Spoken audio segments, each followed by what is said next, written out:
Olá, bem-vindos. Neste vídeo eu gostaria de tratar de uma questão, de um assunto que está na ordem do dia, mas que muitas vezes a grande mídia, a grande imprensa não trata adequadamente, trata de modo superficial, noutras vezes de forma, eu diria, enviesada ou até distorcida, comprometendo o entendimento do grande público. Trata-se da seguinte questão: projeto político ideológico da extrema-direita. Ou melhor, o que pretende a extrema-direita, o que propõe a extrema-direita para o Brasil. Dado que estamos num ano eleitoral, este assunto aflora, ou melhor, ressurge, até porque é próprio da extrema-direita ressurgir como movimento, entre aspas, político e ideológico nos momentos de crise mais aguda do capitalismo. Mas primeiramente eu gostaria de conceituar para que pudéssemos então entender o que é a extrema-direita. A extrema-direita é um movimento antidemocrático, antipolítico, porque não se serve ou não visa preservar, conservar os instrumentos e os mecanismos próprios da política, como a busca do diálogo, da argumentação, do melhor argumento, ou a busca de um consenso. E porque a extrema-direita tem compromissos ideológicos com uma fração da sociedade, ou melhor dizendo, uma parcela ínfima da sociedade, que são as elites econômicas. Sobretudo o mercado financeiro, ou melhor, as elites financeiras, o agronegócio, a grande indústria e o grande empresariado. Sendo assim, o compromisso da extrema-direita não é com a sociedade brasileira como um todo, não é com o povo brasileiro, mas com esta parcela da sociedade denominada de elites econômicas. A extrema-direita ressurge para defender e proteger os interesses econômicos das classes dominantes ou da classe capitalista, como disse há pouco, das elites econômicas. Não tem preocupação, não tem nenhuma proposta para a classe trabalhadora no sentido de resguardar, de proteger e de ampliar os seus direitos. A proposta da extrema-direita é a favor dos interesses econômicos das elites contra os interesses econômicos da classe trabalhadora.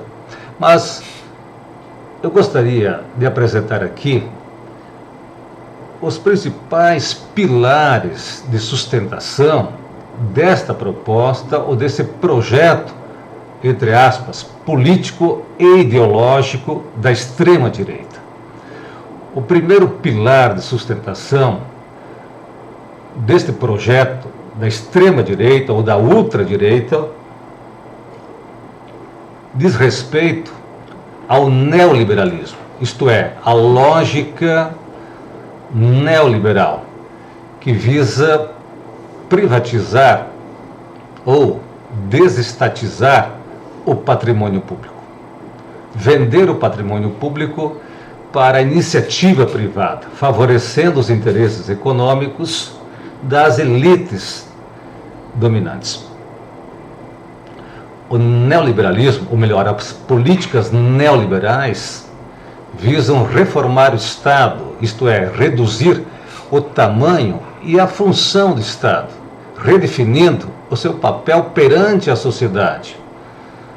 E por isso, além da privatização do patrimônio público das grandes empresas estatais que prestam serviço para o povo brasileiro, a proposta da extrema-direita, quando, portanto, ancorada na lógica neoliberal, visa também mercantilizar e precarizar os serviços públicos, como, por exemplo, a saúde, a educação, a segurança pública, o transporte e assim por diante. De tal maneira que aquilo que era um direito do cidadão passará então a ser um serviço pago para a iniciativa privada.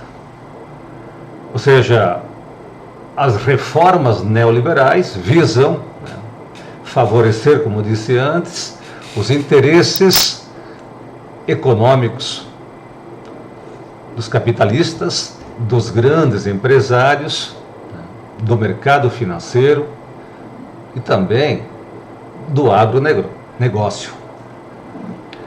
Mas além do neoliberalismo, há um outro elemento, um outro pilar de sustentação que, a meu ver, nutre o espírito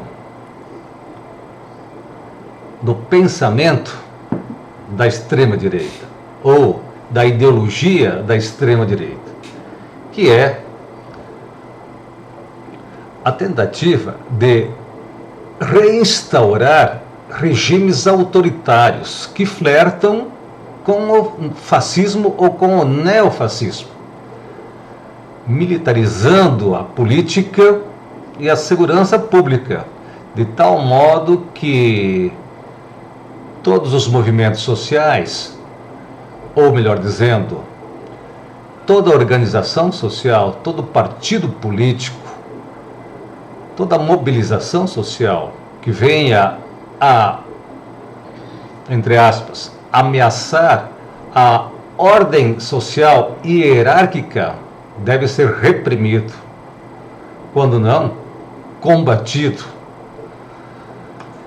Isto é, a repressão, a violência, a perseguição são elementos desta política neofascista, ou melhor dizendo, autoritária, que a extrema-direita tenta disseminar ou difundir na sociedade como a solução para os problemas sociais, quando na verdade nossos problemas têm uma origem estrutural, dado que a nossa sociedade tem uma estrutura desigual e ao mesmo tempo violenta. Mas para além desses dois elementos, eu diria que há ainda um outro muito importante para compreendermos, ao fim e ao cabo, o que é este projeto da extrema-direita e por que ele é apoiado por representantes das elites econômicas. Trata-se do negacionismo, tanto científico quanto ambiental, na tentativa de desacreditar o discurso científico, a ciência, as instituições científicas, a universidade, a pesquisa científica, a fim de propagandear, disseminar, propagar desinformações na sociedade, atraindo, buscando a adesão de apoiadores e combatendo opositores. O negacionismo científico se transforma, na verdade, em ódio aos intelectuais, porque é a ciência, é a filosofia, de um modo geral, é o conhecimento que vai esclarecer, instruir e emancipar o povo do ponto de vista político e também ideológico. É preciso, então, segundo os representantes da extrema-direita, combater os cientistas, atacar a ciência, negar as conquistas científicas. Por exemplo, por meio de um movimento chamado de antivacina, ou por meio de outros movimentos que negam, por exemplo, os impactos ambientais da ação do homem, né, sobre a natureza, protegendo a lógica predatória do capitalismo, que devasta as florestas, destrói e ameaça o meio ambiente. Portanto, a extrema-direita visa não só por fim a democracia, mas também por fim a soberania nacional. É um movimento antinacionalista, antipatriótico, apesar de aparentemente se dizer defensor de valores cívicos, defensor da pátria, de valores conservadores. Tudo isso não passa de um disfarce, de uma máscara para esconder ou ocultar os verdadeiros motivos, os verdadeiros interesses que se encontram por detrás desse movimento transnacional, mas que encontra ancoragem aqui no Brasil. Ou seja, atraiu a adesão de muitos simpatizantes, inclusive de muitos eleitores, para este projeto que visa subordinar o Brasil, né, aos interesses do capital financeiro transnacional. Colocar o Brasil na condição de país, né, subdesenvolvido. Ou melhor, recolocar o país numa condição de neocolônia, de interesses estranhos, estrangeiros. A subserviência do nosso país ao capital estrangeiro é, no fundo, um dos propósitos destas elites que nunca tiveram interesse em desenvolver o Brasil. Muito pelo contrário, as elites econômicas, né, se beneficiam do atraso, do subdesenvolvimento do nosso país.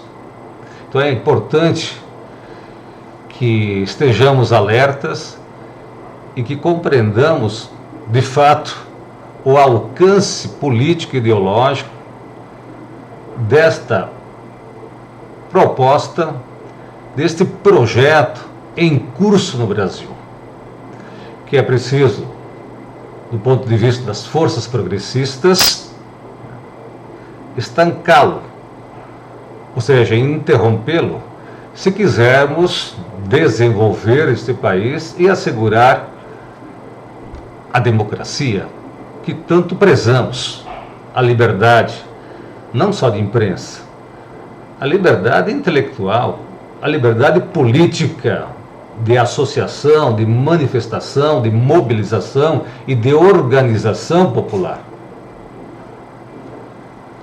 Portanto, se você se interessa por essas questões, por questões políticas e também por questões filosóficas, me siga por aqui. Mas deixe seu like, compartilhe este vídeo com seus amigos, seus colegas, mas também deixe seus comentários, suas questões, para que possamos melhor compreender os desafios que se apresentam a nós todos brasileiros neste momento ou nesse atual cenário político. Então, até o próximo vídeo.